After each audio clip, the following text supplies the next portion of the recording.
Assalamualaikum warahmatullahi wabarakatuh. Selamat pagi semuanya, kelas. Hari ini kita akan belajar tentang diagram pencar, ya.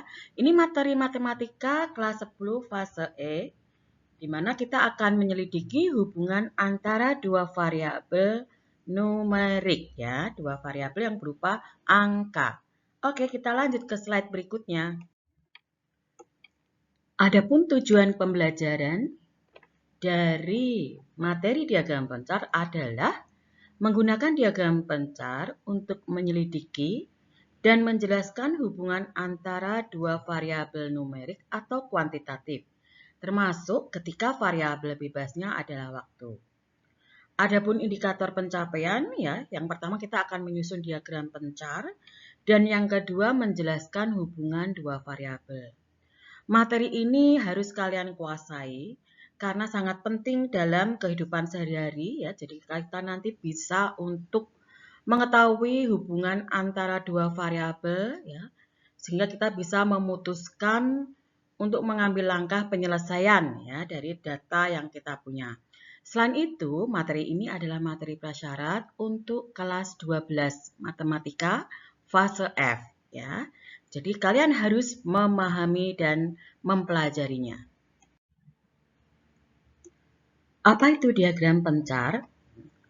Diagram pencar atau istilahnya adalah scatter plot adalah grafik yang menampilkan sepasang data numerik sebagai titik-titik pada bidang koordinat dengan satu variabel diletakkan pada sumbu X, di mana ini sumbu X adalah variabel yang bebas, ya.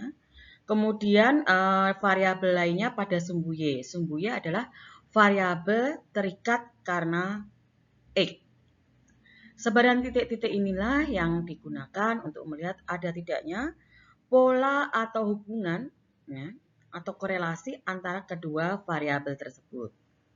Jadi fungsi utamanya, ya, kita akan mengeksplorasi keterkaitan dua variabel kuantitatif, termasuk saat variabel X-nya berupa waktu.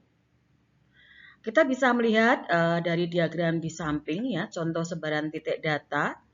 Jadi ada variabel X terletak pada sumbu X, di mana tadi variabel X adalah variabel bebas, bisa waktu, bisa jam belajar, ya. Kemudian pada sumbu Y ada variabel Y yang merupakan variabel terikat yang nilainya dipengaruhi oleh variabel X. Untuk menyusun diagram pencar, ada 5 langkah yang bisa kita lalui. Ya, itu yang pertama, siapkan data perpasangan. Biasanya kita nanti sajikan dalam bentuk tabel, ya, dalam bentuk tabel kolom dan baris. Kemudian yang kedua, kita membuat koordinat kartesius dengan meletakkan sumbu X pada yang datar dan sumbu Y pada yang tegak. Kemudian langkah ketiga, buat skala pada tiap sumbu berdasarkan nilai data. Langkah keempat, plot setiap pasangan data. Jadi kita hubungkan variabel bebas dan variabel Y ketemu di satu titik. Yang kelima, dari titik-titik itu kita perhatikan, ya, kita amati pola sebarannya. Bagaimana arah, bentuk, dan kerapatan titik untuk membaca hubungan antara kedua variabel. Sebagai contoh, kita lihat ada studi kasus antara ini ada 10 siswa kelas 10, ya, dari nilai matematika dan nilai IPA-nya. Ya, nilai matematika sebagai variabel bebas dan nilai IPA sebagai variabel terikat. Ada 10 anak. Ini datanya sama-sama numerik atau kuantitatif berupa angka. Ya, kita sajikan dalam bentuk tabel. Nanti akan kita lihat, ya, apakah siswa yang nilai matematikanya tinggi juga cenderung memiliki nilai IPA yang tinggi. Ya. Mari kita lihat, ya, dari data tadi dalam bentuk tabel, ya, kita pasangkan nilai matematika dan nilai IPA dari semua siswa. Kita ambil ini siswa Budi yang matematikanya 75 dan nilai IPA-nya adalah 78 sehingga terletak di titik 75,78. 10 titik data setelah berhasil diplot, nanti akan kita siap analisis polanya. Sebelum kita analisis, mari kita pelajari dulu untuk tahu hubungan antara dua variabel, hubungan antara nilai matematika dan nilai IPA tadi. Ya. Ada 3 hubungan. Yang pertama pola hubungan. Nanti polanya itu akan berbentuk linier. Linier itu lurus atau non-linier. Ya, jadi bukan garis lurus. Kemudian pola hubungan yang kedua adalah arah hubungan. Arah hubungannya itu positif atau arah hubungannya negatif. Dan yang terakhir hubungannya adalah tentang keeratan. Ya. Apakah lemah, kuat, atau sangat kuat. Ya. Jadi polanya, ya kalau pola hubungan nanti bentuknya sebaran titik-titiknya itu lurus atau tidak lurus. Kalau arah naik atau turunnya Y saat X bertambah. Kemudian kalau keeratan, seberapa rapat titik mengikuti pola. Kita melihatnya dari itu. Sekarang kita pelajari lebih dalam dulu sebelum menganalisis tabel nilai matematika dan nilai IPA tadi. Ya. Hubungannya yang pertama adalah pola. Tadi sudah saya sampaikan polanya itu bisa linier, bisa non-linier. Kita akan pelajari dulu pola yang linier. Liniernya itu bisa ya positif dan bisa negatif. Ya. Linier terjadi jika titik-titik data ya, itu membentuk garis lurus. Positif jika garis lurusnya naik, dari kiri ke kanan naik, turun jika ya linier negatif, turun jika dari kiri ke kanan turun. Ya, jadi kita bisa membedakan apakah ini positif dan negatif. Ya, dilihat dari kalau X-nya semakin besar, Y-nya juga besar, berarti linier positif. Sedangkan linier negatif jika X-nya besar, Y-nya semakin kecil. Lanjut ke pola hubungan yang kedua, ya kalau tadi linier, sekarang non-linier. Kalau linier tadi berupa garis lurus, kalau non-linier nanti bisa berupa seperti fungsi eksponensial, ya, melengkung, atau parabolik seperti parabola. Pola ini terjadi jika sebaran titiknya tidak membentuk garis lurus, makanya non-linier. Ya. Di sini akan terlihat eksponensial itu, ya, meningkatnya semakin cepat. Ya. Kalau parabolik itu turun, ya, terus naik seperti huruf U. Kita lanjutkan ya, hubungan yang kedua yaitu arah hubungan. Arahnya bisa positif, ya, berarti nanti yang satu negatif.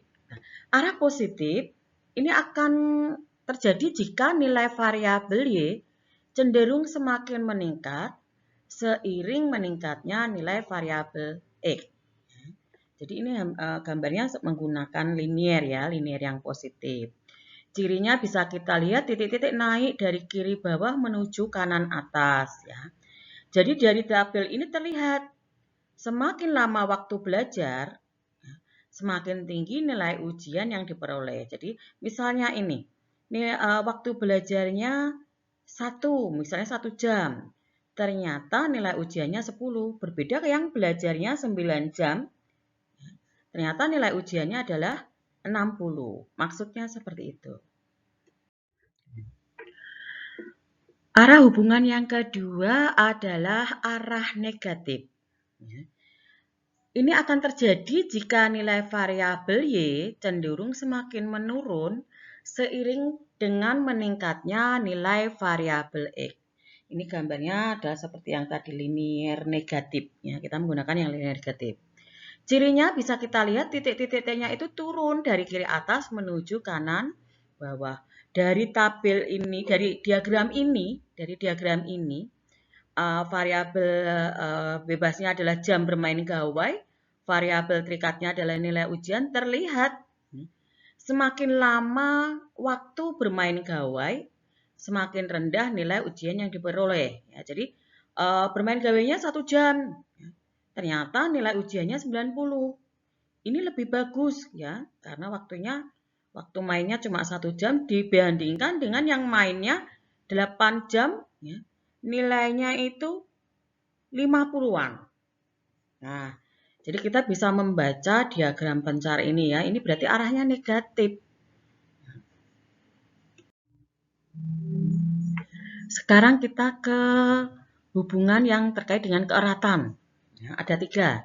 Yang pertama adalah keeratan lemah. Hubungan lemah terjadi jika titik-titik tersebar cukup jauh dan acak dari garis pola. Ya, sehingga arah hubungannya sulit dipastikan. Ini kalau kita lihat, ini menyebar, ya, tidak mendekati, ya, cukup jauh dari garis pola. Cirinya titiknya menyebar luas, sangat berjauhan dari garis tren. Ya. Kalau diperhatikan, contohnya tuh ini, hubungan antara tinggi badan dan nilai ujian matematika. Ini variabel bebasnya adalah tinggi badan dan variabel terikatnya adalah ujian matematika. Ya, nggak ada hubungannya ini ya. Jadi maka keeratannya lemah. Keeratan hubungan yang kedua yaitu keeratan yang kuat. Ini terjadi jika titik-titik cenderung mengikuti garis pola dengan cukup rapat, ya, saling berdekatan, meski masih ada sedikit penyimpangan. Ya. Titik cukup rapat mengikuti garis tren sedikit sebarannya. Ya. Kemudian ini contohnya variabel terikatnya adalah nilai ulangan harian siswa, variabel bebasnya adalah hubungan antara jam belajar. Ini keratannya kuat sekali. Ya. Kalau jam belajarnya tinggi, maka nilai ulangannya juga lebih bagus dibandingkan yang jam belajarnya sedikit. Sekarang kita ke eratan hubungan yang ketiga yaitu sangat kuat. Di mana hubungan yang keratannya sangat kuat ini terjadi jika titik-titik hampir membentuk garis lurus sempurna dengan penyimpangan yang sangat kecil. Ya. Jadi saling mendekati, menyatu dengan garis tren. Sebarannya sangat minim sekali. Contohnya hubungan antara jarak tempuh sebagai variabel X, ya, variabel bebas, dan jumlah bahan bakar yang terpakai pada kecepatan tetap. Ini berarti variabel terikatnya Y. Ya, kita lihat ini sebarannya rapat, makanya keeratannya sangat kuat. Setelah kita memahami hubungan ya antara dua variabel tadi, kita lihat tabel yang sudah kita dapat dari nilai 10 siswa, nilai matematika dan IPA. Setelah titik-titiknya kita hubungkan, ya, di sini terlihat ya bisa kita amati bahwa titik-titiknya naik dari kiri bawah ke kanan atas. Kemudian siswa dengan nilai matematika tinggi, ya, umumnya juga bernilai IPA tinggi. Terus titik-titiknya berada cukup rapat mengikuti garis tren. Garis tren itu yang garis putus-putus itu. Nah, maka kita bisa menentukan, menganalisis ini pola hubungannya bagaimana, kemudian keeratannya bagaimana, arahnya bagaimana.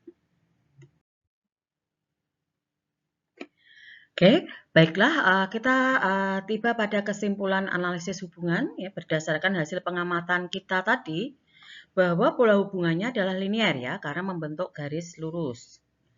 Kemudian arah hubungannya positif karena naik. Dan keeratan hubungannya karena sebarannya minim maka sangat kuat. Dengan demikian, diagram pencar nilai matematika dan IPA menunjukkan hubungan yang linier dan positif. Semakin tinggi nilai matematika seorang siswa, maka semakin tinggi pula nilai IPA-nya. Dan titik-titik data tersebar cukup rapat mengikuti garis tren, sehingga dapat disimpulkan hubungannya tergolong sangat kuat. Demikian, kita sudah belajar tentang diagram pencar. Bisa kalian ulangi lagi melihatnya, mungkin perlu juga dicatat. Terima kasih sudah mau belajar. Assalamualaikum warahmatullahi wabarakatuh.